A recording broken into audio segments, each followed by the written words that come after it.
Bonjour à tous. Aujourd'hui, on va parler d'une série qui a révolutionné le genre du sitcom à son époque et révélé le talent de Will Smith au monde entier. Alors, enfilez vos baskets, sortez les platines, on retourne en 1990 avec la série Le Prince de Bel-Air. On se calme, temps mort, sortez le drapeau blanc, il y a un lézard, ça déraille, on coupe, on arrête.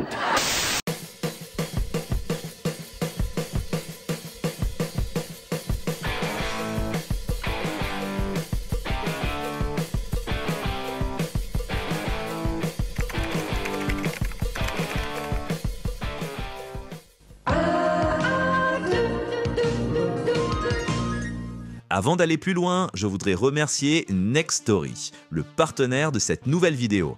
Nextory, c'est une application pour tablette et mobile qui propose un catalogue impressionnant d'e-books, de livres audio et de podcasts. Et je suis content de vous en parler parce que je m'en suis justement servi pour préparer cette vidéo avec le livre The Fresh Prince Project qui contient des interviews passionnantes et est une mine d'informations sur le prince de Bel-Air. Ça fait un mois maintenant que je teste l'application et ce que je trouve cool, c'est qu'il y en a vraiment pour toute la famille. De la BD franco-belge, des comics, du young adulte, des classiques comme Dracula ou Frankenstein, de la littérature actuelle, et il y a aussi une énorme quantité de titres de presse comme Rock & Folk, SoFoot, Automoto, Libération ou Le Figaro.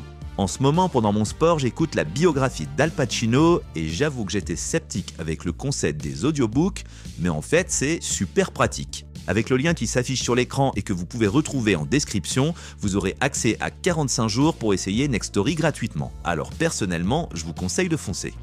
Et maintenant, on retourne à notre vidéo.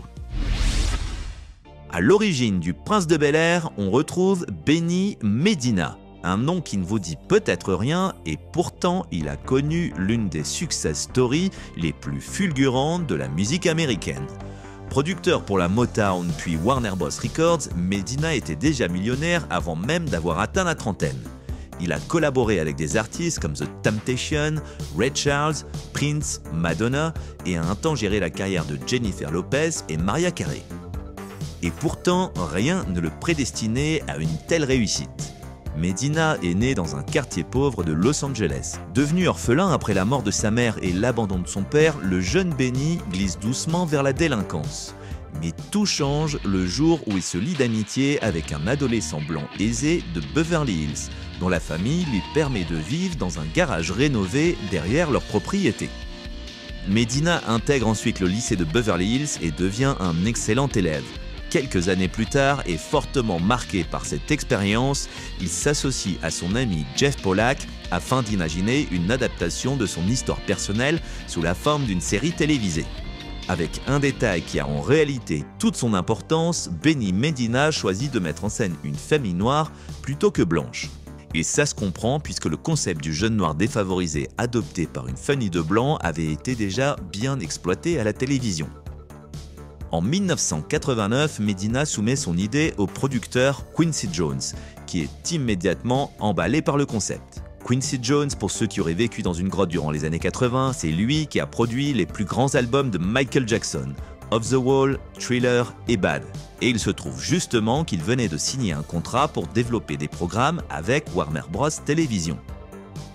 Quincy Jones organise alors une rencontre avec Brandon Tartikoff, le directeur des programmes de NBC, qui avait déjà eu le nez creux en programmant dès 1984 le Cosby Show, montrant à la télévision une famille afro-américaine appartenant à la classe supérieure.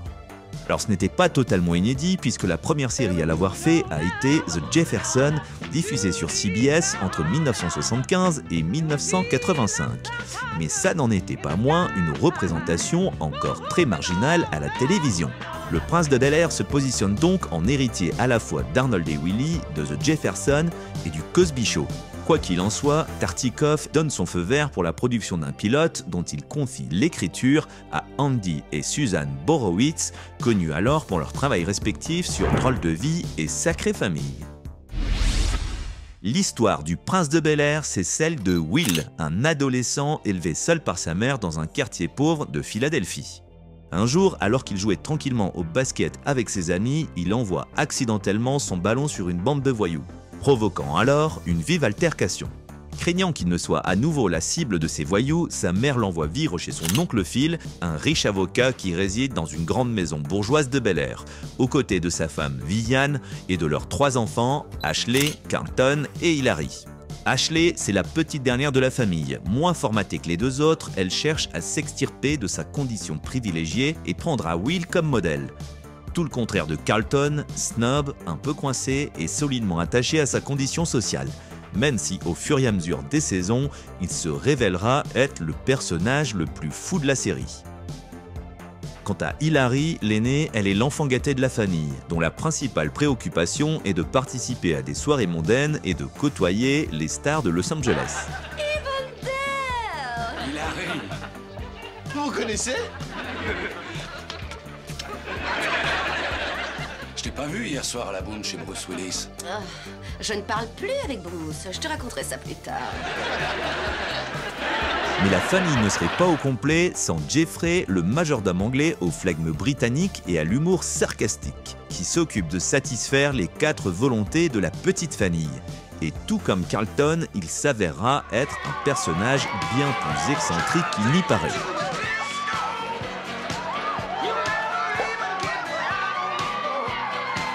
Tout le concept du Prince de Bel Air repose sur le contraste entre l'univers coloré, urbain et populaire de Will et le mode de vie lisse et guindé de la famille Banks.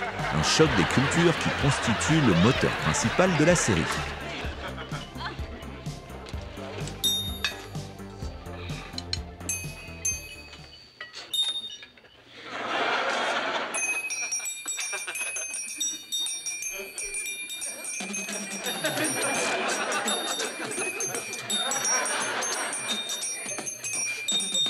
Will, nous avons des invités à notre table.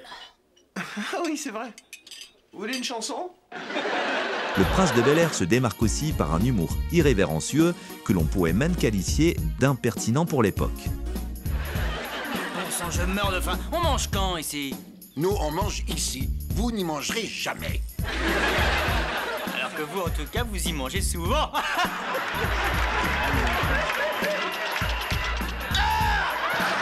Mais la série traite aussi de sujets de société graves comme le racisme, les inégalités sociales et la drogue.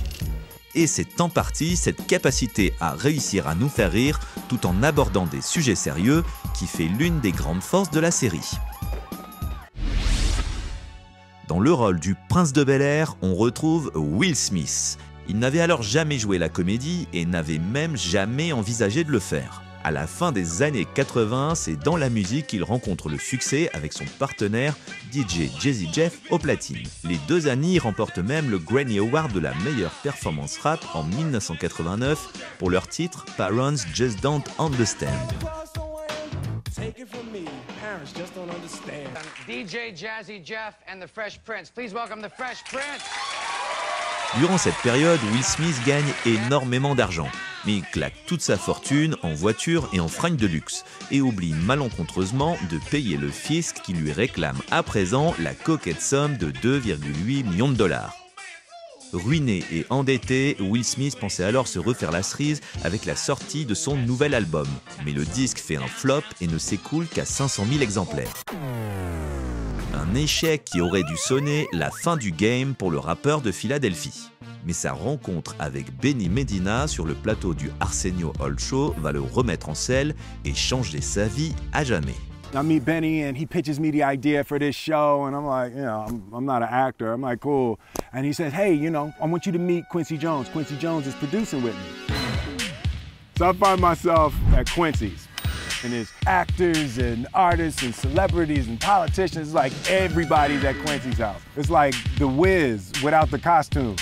So Benny walks me in and introduced me to Quincy. I'm like, hey Q, what's up, man? He's like, hey man, you know, I saw your music videos. I love what you're doing. I love what you're doing. Tell me your rap name again. They call me the Fresh Prince. All right, good. That's what we're gonna call the show.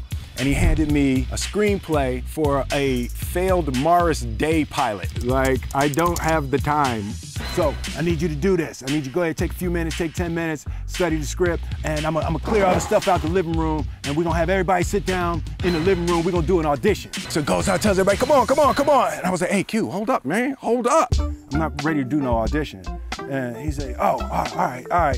well, what you need? Tell me what you need. Just set the meeting for a week and I could do it. He said, yeah, you know, Brandon Tartikoff, the head of NBC, is out there. I'll get him the schedule for next week. And then you know what's gonna happen? Something gonna come up and then he's gonna have to reschedule. Oh, yeah. So 3 weeks from now, Q, we can do it 3 weeks from now. I said, yeah, 3 weeks from now will be good. Or you could take 10 minutes right now and you can change your life forever. And I was like, it then. Yes, give me 10 minutes. And 3 months later, we were shooting the pilot, and that's the story of how I became the Prince of Bel-Air. Pour le rôle de Carlton Banks, c'est Alfonso Ribeiro qui est choisi. En 1984, à l'âge de 13 ans, il se fait remarquer dans un spot publicitaire pour la marque Pepsi, aux côtés de Michael Jackson et ses frères, à qui on peut dire qu'il vole littéralement la vedette. On découvre alors ses talents de danseur dont il saura tirer profit pour étoffer son personnage dans la série. Cette même année, Alfonso Ribeiro sort un single intitulé Dance Baby qui atteindra la 104e position des charts aux États-Unis.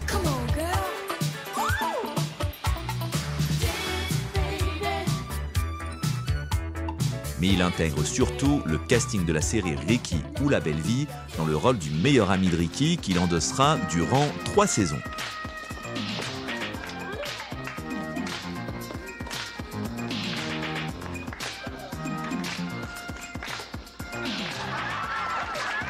Philip Banks, plus connu sous le nom de Oncle Phil, est interprété par l'acteur James Avery. Il s'était déjà vu offrir par le passé 2 rôles réguliers dans des séries qui avaient toutes fait un flop.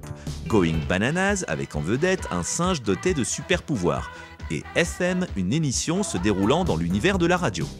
Il avait surtout fait des apparitions en guest dans beaucoup de séries très populaires et avait posé sa voix sur une quantité impressionnante de séries d'animation comme les Super Friends, Chuck Norris Karate Commando, Ghostbusters, Rambo et avait été la voix régulière de Shredder dans les Tortues Ninja. Son épouse dans la série, Vivian Banks, est jouée par Janet Hubbard. Elle n'avait eu jusque-là que des petits rôles, notamment dans 21 Jump Street et Rick Hunter. La jeune Ashley Banks est interprétée par Tatiana Ali. Dès l'âge de 5 ans, elle fait ses débuts à la télévision dans l'émission Sesame Street, à laquelle elle participe durant plusieurs années. Elle obtient ensuite quelques rôles de figuration, notamment dans Crocodile Dundee 2 et le Cosby Show. Hilary Banks est jouée par Karine Parsons. On l'avait aperçue en 1988 dans un épisode de Rick Hunter, mais elle n'avait véritablement que peu d'expérience dans le métier. Pour le rôle de Jeffrey, c'est l'acteur anglais Joseph Marcel qui est choisi. Il avait jusque-là surtout fait des apparitions dans des séries britanniques, notamment Doctor Who et Les Professionnels. Et enfin, Jazz, le meilleur ami de Will, est incarné par son complice DJ Jazzy Jeff, dont le vrai nom est Jeffrey Allen Townes. Tout comme Will Smith, il s'agit de son tout premier rôle à l'écran, ce qui ne l'empêchera pas de devenir l'un des personnages les plus appréciés du public. Le Prince de Bel-Air a accueilli beaucoup de guest stars, majoritairement afro-américaines, dont certaines dans leur propre rôle.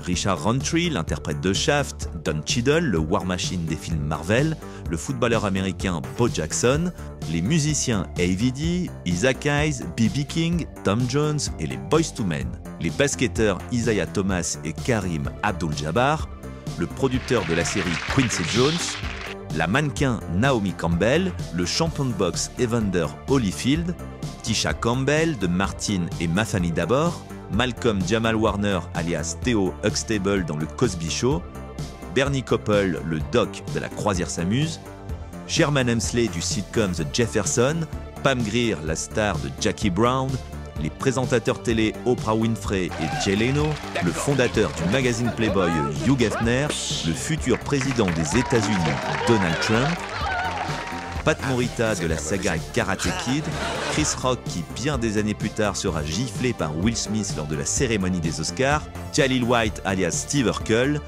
William Shatner de la série Star Trek et Hooker, Lark Voorhees de Sauvé par le Gong et pour finir, Conrad Bain et Gary Coleman, tout droit sortis de la série Arnold et Willy. Si le Prince de Bel-Air a autant marqué les esprits, c'est aussi pour ses gimmicks cultes. On peut déjà citer le célèbre check entre Will et Jazz que des générations d'adolescents ont un jour reproduit avec leurs amis. Comment ça va, Jazz? Quoi de neuf, mon grand? Il y a aussi bien sûr la façon dont Oncle Phil empoignait le col de jazz et le jetait systématiquement hors de la maison avec un vol plané devenu légendaire.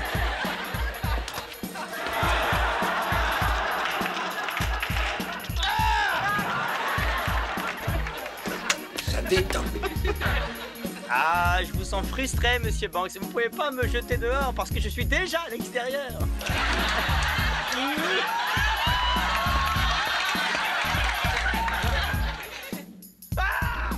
Et comment ne pas citer aussi la Carlton Dance qui constitue toujours l'un des moments les plus hilarants de la série.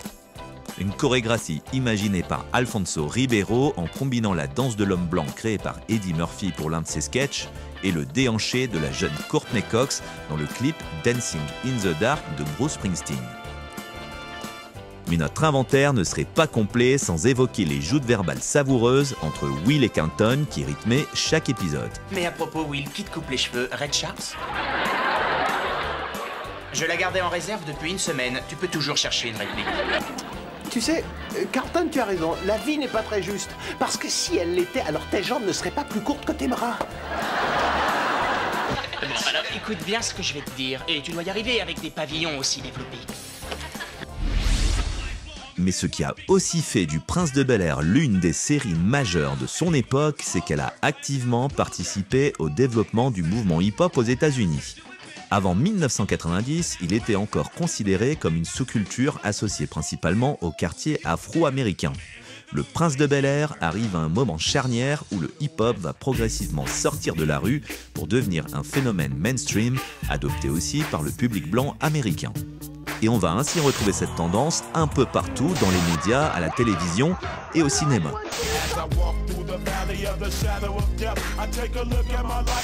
Et si le Prince de Bel-Air a réussi à faire entrer la culture hip-hop dans les foyers blancs, c'est en grande partie grâce à la personnalité de Will Smith, un rappeur propre sur lui, au message positif, aux antipodes de certains artistes rap de l'époque.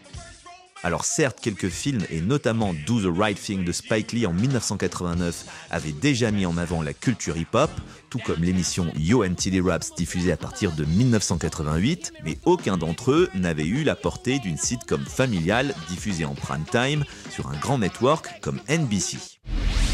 Un autre élément indissociable du Prince de Bel-Air, c'est la passion de Will pour le basketball. Encore un détail qui montre à quel point la série est totalement en phase avec les tendances de son époque, puisque c'est aussi au début des années 90 que la NBA entre dans une période faste qui va voir naître un engouement mondial pour le basket américain. Avec la fin de la rivalité Magic Johnson-Larry Bird, l'éclosion du GOAT Michael Jordan et la médiatisation de la Dream Team lors des JO de Barcelone.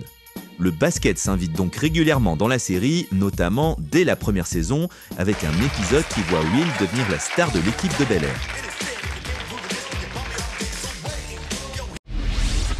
Le Prince de Bel-Air est diffusé pour la première fois le lundi 10 septembre 1990 sur NBC. The rules of etiquette in Bel-Air. Never talk openly about wealth. Yo, this place is huge, man. Next time I go to my room, we'll take some breadcrumbs. Make polite conversation at parties. I used to fence at Bel-Air. Really? How much do you think we could get for that stereo? Fresh Prince of Bel-Air, premiering Monday, September 10th on NBC. La presse accueille favorablement la série et l'annonce même comme un des hits potentiels de cette rentrée 1990. Programmé en face d'un MacGyver en fin de course sur ABC et d'une nouvelle sitcom Uncle Buck sur CBS, le Prince de Bel-Air finit régulièrement premier de son créneau horaire et se place entre la 30e et la 40e place des programmes de la semaine, attirant environ 13 millions de téléspectateurs. Ce qui s'avère être un excellent score pour une sitcom dans sa première saison. Mais au-delà de sa diffusion télé, la série fait aussi le buzz pour ses séances d'enregistrement en public.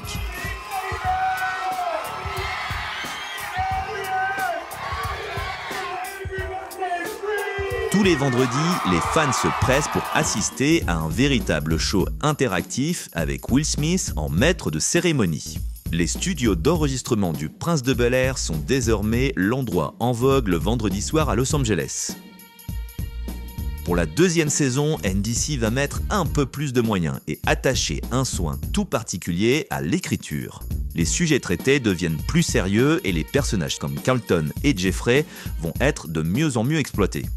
Les scénarios mettent aussi en avant le duo Will et Carlton qui fonctionne parfaitement à l'écran. Et cette saison est aussi celle de l'apparition de la légendaire Carlton Dance. Le Prince de Bel-Air se positionne désormais comme l'une des sitcoms les plus populaires, se classant à la 21e place des programmes de l'année, avec des épisodes qui attirent régulièrement 15 millions de téléspectateurs. Une belle progression qui ne sera pas freinée par la 3e saison qui verra l'émission entrer dans le top 20 des programmes les plus regardés. La série est alors à son prime et devient un véritable phénomène culturel. Will Smith anime le NBA All-Star Staying School de 1992, il apparaît aux côtés du président Bill Clinton, fait la une de tous les magazines et le cinéma lui fait à présent les yeux doux. Entre 1992 et 1993, on le verra dans 3 films, Breakout, Made in America et 6 degrés de séparation, qui révèlent au monde ses talents d'acteur dramatique. Lorsque démarre la saison 4, le 20 septembre 1993, le public découvre avec stupeur que Janet Hubert a été remplacée par Daphne Maxwell Reid.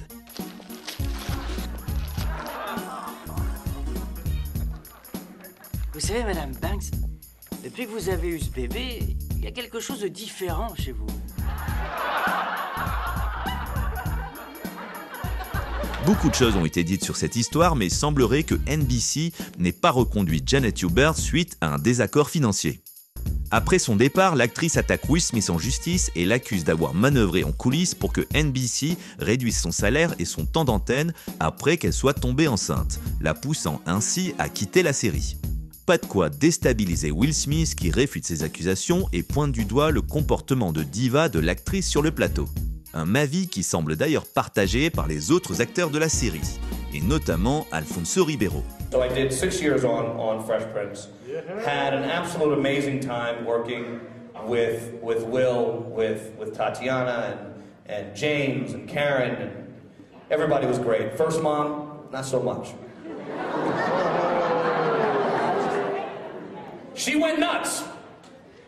Long story short, and there were days when we were on the set and she would literally go off on people, and it got to a point by the time the second season came around where we're like, this is unacceptable. We felt like when we were doing the Fresh Prince of Bel-Air that we were a family, and we were really a family.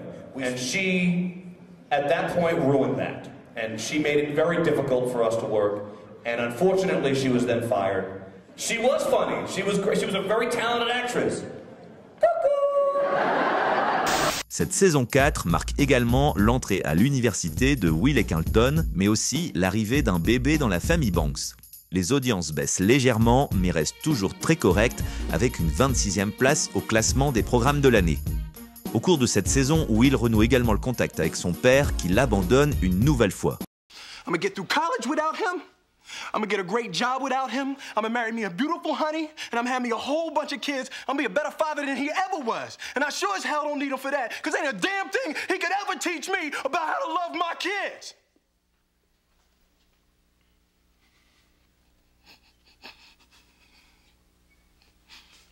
How come he don't want me, man?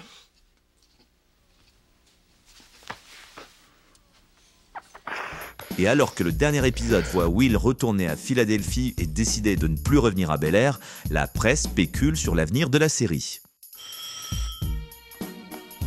Allô? Oui, oncle Phil? Will, tu es à l'aéroport? Non, j'ai pas bougé. Mais qu'est-ce qui s'est passé? Tu as manqué l'avion? En un sens, oui. Mais quand est-ce que tu arrives alors? Jamais.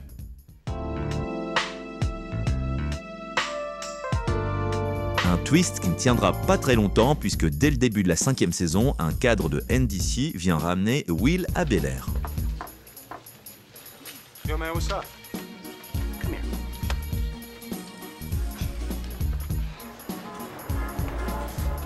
What's up? What does this contract say? Fresh Prince of Bel-Air. That's right, not Philadelphia, Bel-Air. Well, yeah, man, but you know my mom. Get up, man.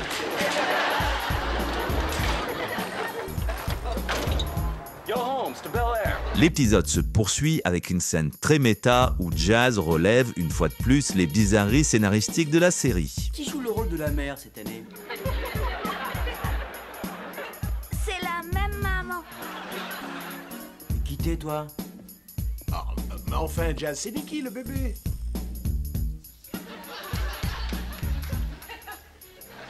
Nicky Banks, le dernier fils d'Oncle Phil et Tante Vivi, a en effet grandi de manière spectaculaire et s'annonce comme le nouveau personnage de la série.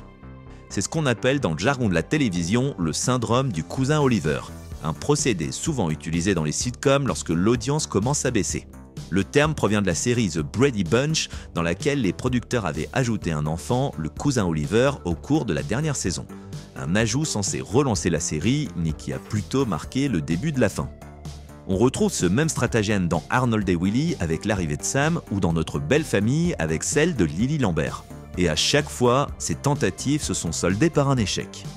Et le prince de Bel-Air n'échappera pas à la règle puisque l'arrivée de Nicky n'aura strictement rien apporté à la série, qui chute drastiquement dans les audiences et sort du top 50 des programmes de l'année. Une défection qui n'entache pas pour autant la popularité de son acteur principal qui cartonne au cinéma avec le film Bad Boys aux côtés de Martin Lawrence. Justice will be done. You forgot your boarding pass. Oh, shit. And boys will be boys. Bad boys. What you gonna do? Cette 5e saison contient pourtant certaines des scènes les plus folles de la série, notamment lorsque Carlton perd la raison et court sur tous les plateaux jusqu'à rejoindre le public et tomber dans les bras de Will en coulisses. Une scène totalement improvisée par Alfonso Ribeiro et qui sera conservée telle quelle dans le montage final.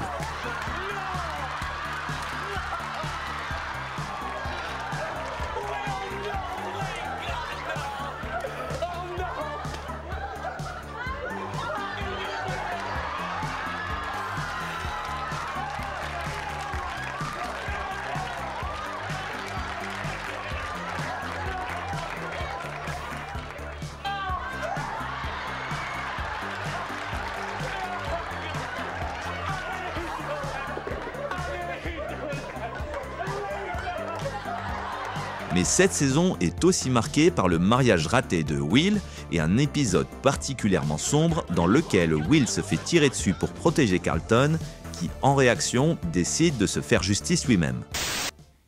Je me tire, salut. Carlton? Non, plus de câlins, Will. Je t'ai sauvé la vie, mon vieux. Je t'ai sauvé la vie, t'as une dette envers moi. Alors donne-moi ce flingue, Carlton.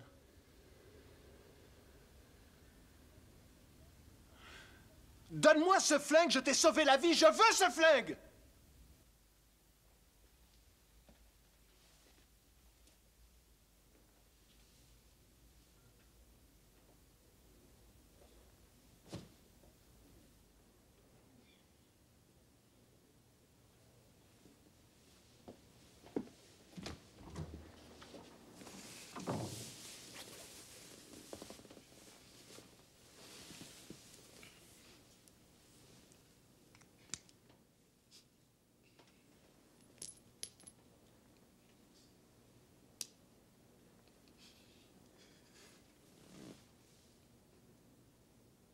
La 6e saison du Prince de Bel-Air, diffusée à partir du 18 septembre 1995, est clairement la moins bonne, même si elle nous offre quelques séquences intéressantes, notamment la danse à pages qui deviendra l'une des scènes les plus iconiques de la série.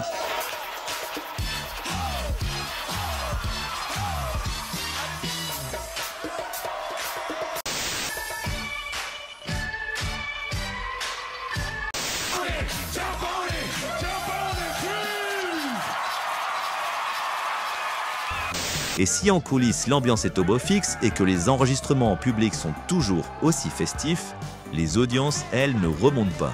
Et cette saison s'annonce définitivement comme la dernière de la série.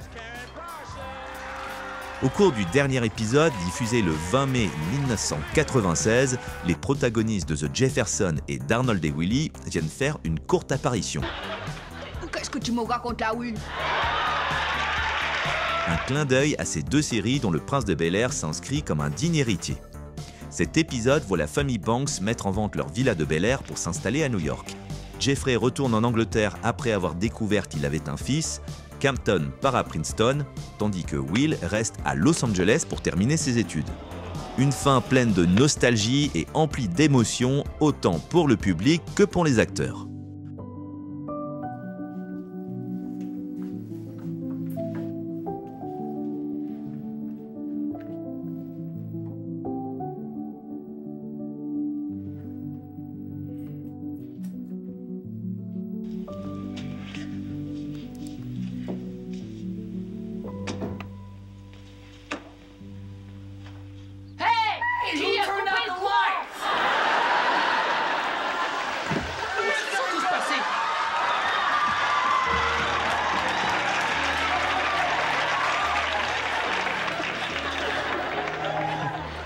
Toi, tu vas vraiment me manquer, Carlton. Definitely gonna miss you, see.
En France, la série est diffusée à partir de 1992 dans l'émission Giga sur Antenne 2. Elle rencontre chez nous aussi un succès immense, arrivant pile au moment où la France est traversée par une vibe hip-hop avec le carton du rappeur belge Benny B. Qu'est-ce qu'on fait maintenant? Mais aussi par le phénomène NBA qui déferle sur la France. Ne les manquez pas, c'est les vrais cadres de collection NBA. En 2014, le rappeur français Soprano a rendu hommage à la série avec la chanson Fresh Prince, remettant au goût du jour la danse à la Carlton pour toute une génération d'adolescents qui n'avaient probablement jamais vu la série. Danse à la Carlton, danse à la Carlton.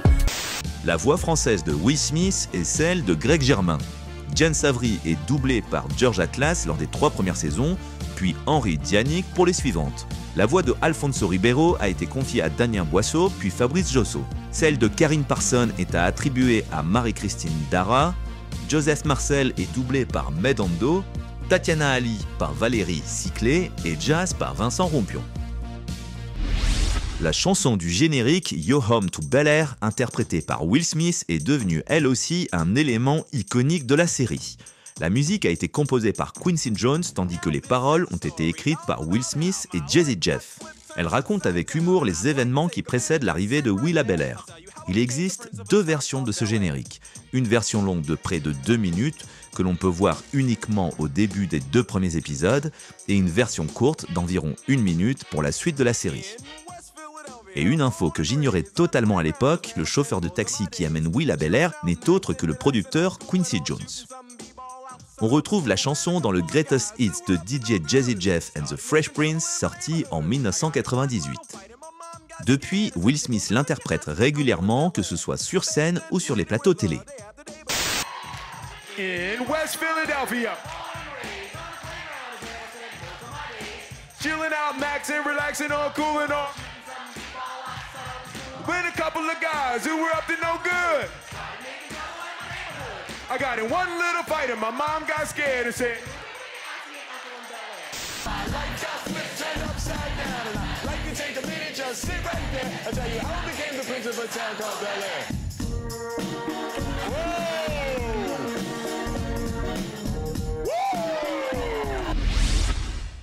À partir de 1991, le Prince de Bel-Air était suivi sur NBC par une autre sitcom, Petite Fleur, ou Blossom en VO, un segment intitulé The Fresh Prince Blossom Hour et au cours duquel les acteurs du Prince de Bel-Air vont s'inviter dans la série Blossom à 2 reprises. Hilary Banks apparaît ainsi dans le 19e épisode de la saison 2, tandis que Will Smith apparaît dans le 4e épisode de cette même saison, mais cette fois-ci dans son propre rôle.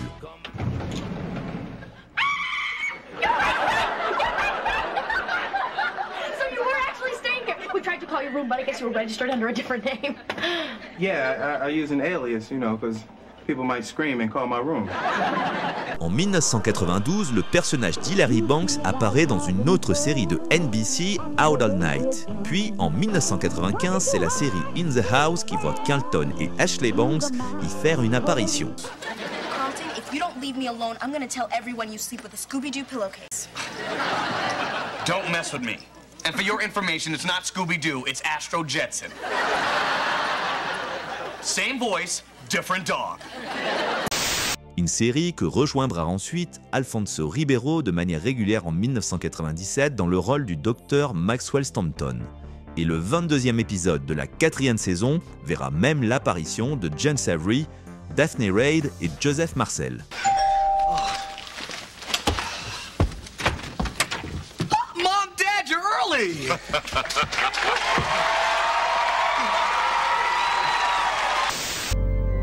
Reverend, thanks so much for keeping the church open after midnight.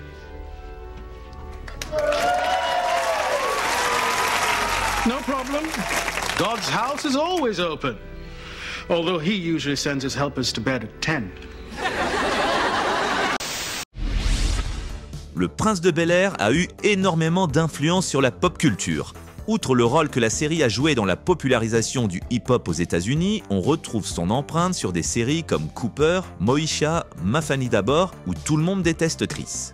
On retrouve aussi des clins d'œil dans plusieurs films et séries comme Alerte Rouge ou Les Griffins. Sans transition, j'ai constaté que vous revendiez nos peignoirs sur le net. Je vais devoir vous expulser de l'hôtel. C'est quoi ton adresse postale? Vous voulez partir normalement ou vous voulez tester la méthode Oncle Phil, très utilisée dans Le Prince de Bel-Air? Je crois que tu sais ce que je veux, blondasse.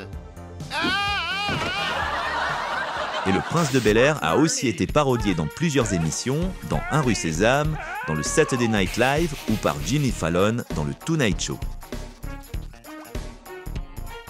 If that's okay, I'll tell you how I brought the Tonight Show back out to LA.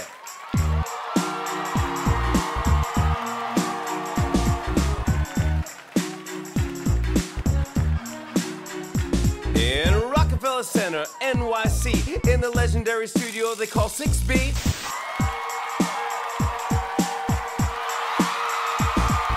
I whistled for a cab, and when it came near, the license plate said Post and Jazzy Jeff was in there. The studio's 3,000 miles away, but I thought, nah, forget it, your home's to LA. I pulled up to the park about... Le Fresh Prince est même devenu un personnage jouable dans le jeu vidéo NBA Jam Tournament Edition sorti en 1994 sur les consoles 16 bits.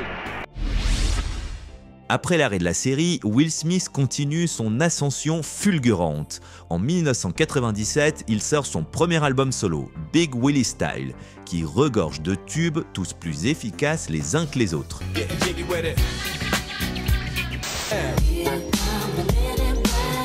Spanish, Haitian, Indian, Jamaican, black, white, Cuban and Asian. 9 fois disque de platine, il est toujours l'un des albums de rap les plus vendus de tous les temps.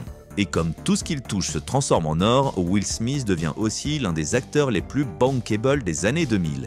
Il enchaîne les succès comme Independence Day, Ennemi d'État, Men in Black, Je suis une légende, À la recherche du bonheur, Ali ou encore iRobot.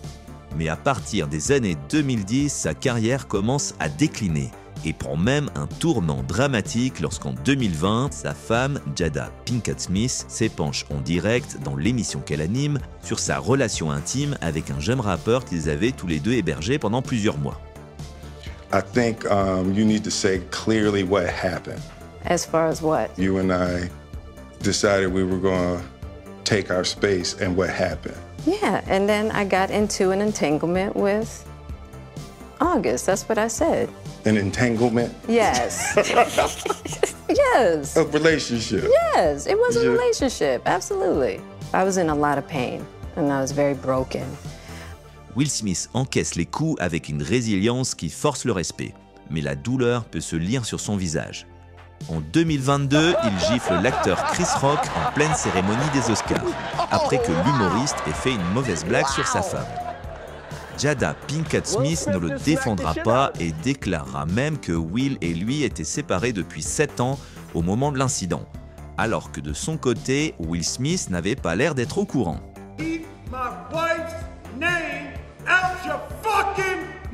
I'm going to, okay? À la suite de ce geste, Will Smith est banni de l'Académie des Oscars et aujourd'hui, on peut dire que l'acteur est cancelled à Hollywood. En 2025, il tente un retour dans le rap avec la sortie d'un nouvel album 20 ans après son dernier disque. Mais ce retour s'avérera être un échec autant critique que public. En 1998, Tatiana Ali sort un album comprenant un duo avec Will Smith et retrouvera un rôle régulier dans les Feux de l'amour entre 2007 et 2013. Alfonso Ribeiro se fera surtout remarquer en gagnant la 19e édition de Dancing with the Stars, dont il est désormais le co-présentateur depuis 2022.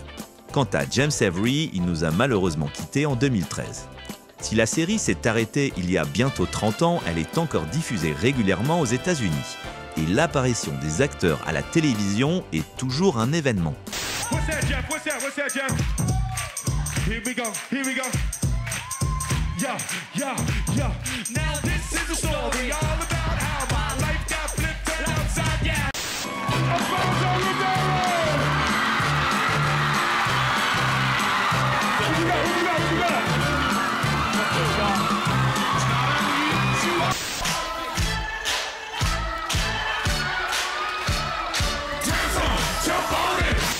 En 2018, l'artiste Richard Wilson a réalisé à Philadelphie une peinture murale de 20 mètres de haut représentant Will Smith avec quelques éléments iconiques de la série, comme ses Air Jordan, le t-shirt et la casquette qu'il portait lors du premier épisode.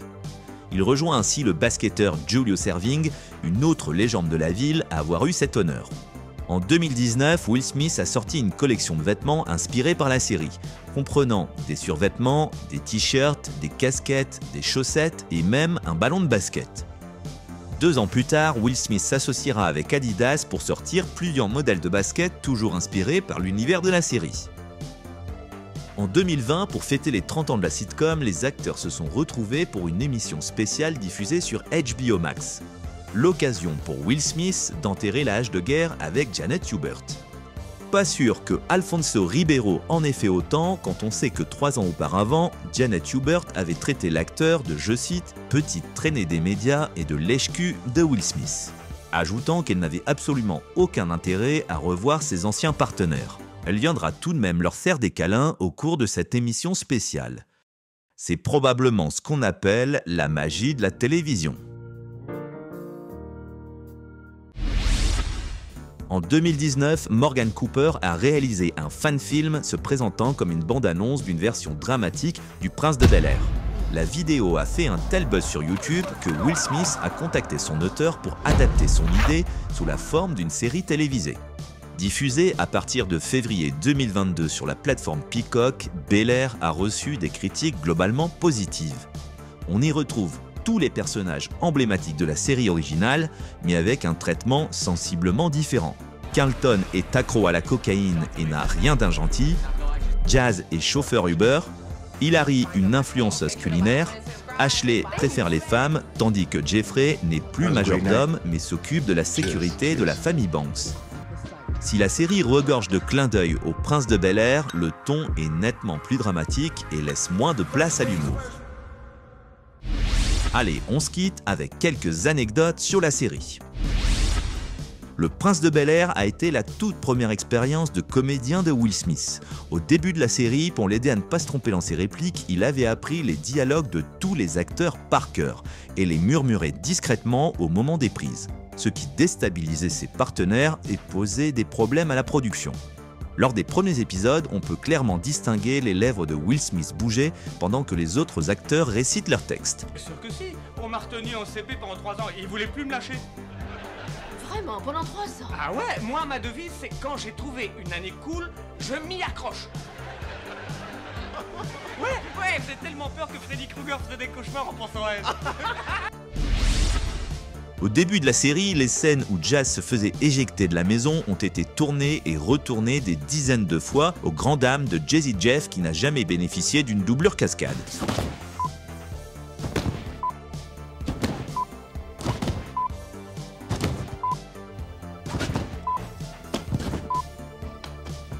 One day we filmed maybe about 150 takes of me getting tossed out of the house. I think they didn't want to torture me anymore, so that's the reason why they started using the same shot. And then that became a thing, that every time I walked into a scene and I had that shirt on, the audience kind of knew what was coming up. Uh-oh.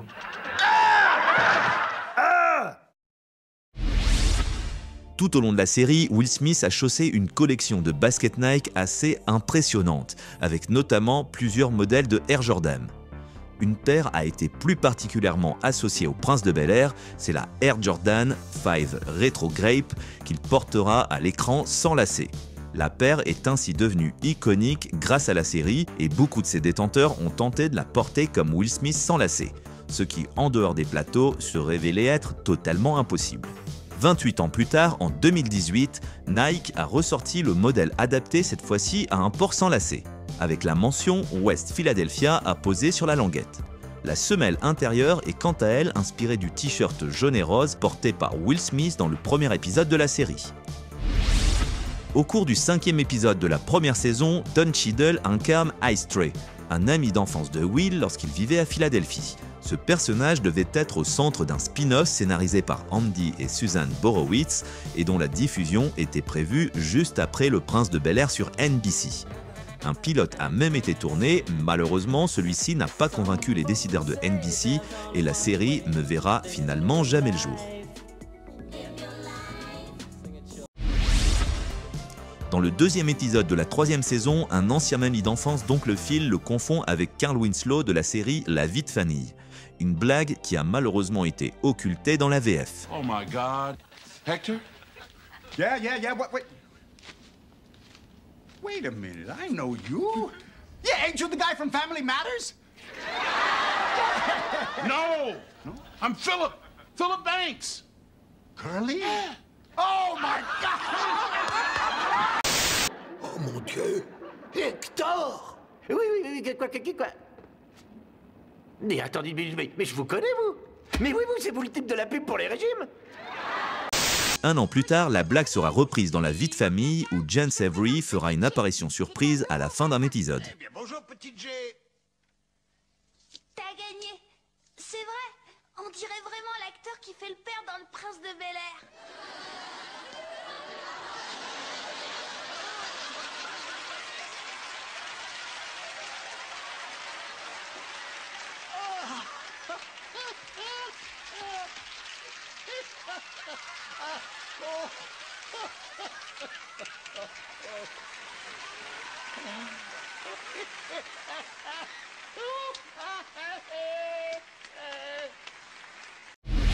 Si le manoir que l'on voit en plan large au cours de chaque épisode existe réellement, aucune scène de la série n'y a en réalité été tournée. Il était utilisé uniquement pour les prises de vue en extérieur et toutes les pièces telles que le séjour, la chambre de Will ou la cuisine ont été créées en studio. Et les extérieurs que l'on apercevait depuis les porte-fenêtres étaient en réalité des peintures. A noter que depuis 2020, il est possible de louer le manoir des Banks sur Airbnb. Et à cette occasion, les propriétaires ont réaménagé l'intérieur afin qu'il corresponde aux différentes pièces que l'on pouvait voir dans la sitcom, avec aussi d'autres clins d'œil à la série. Merci à tous d'avoir suivi cette rétrospective consacrée au Prince de Bel-Air. N'oubliez pas d'utiliser le lien exclusif pour profiter de 45 jours gratuits pour essayer Next Story. Si vous avez aimé cette vidéo, je vous invite à cliquer sur le nouveau bouton Booster, à liker, à partager et à vous abonner à la chaîne. On se dit à bientôt pour de nouvelles aventures.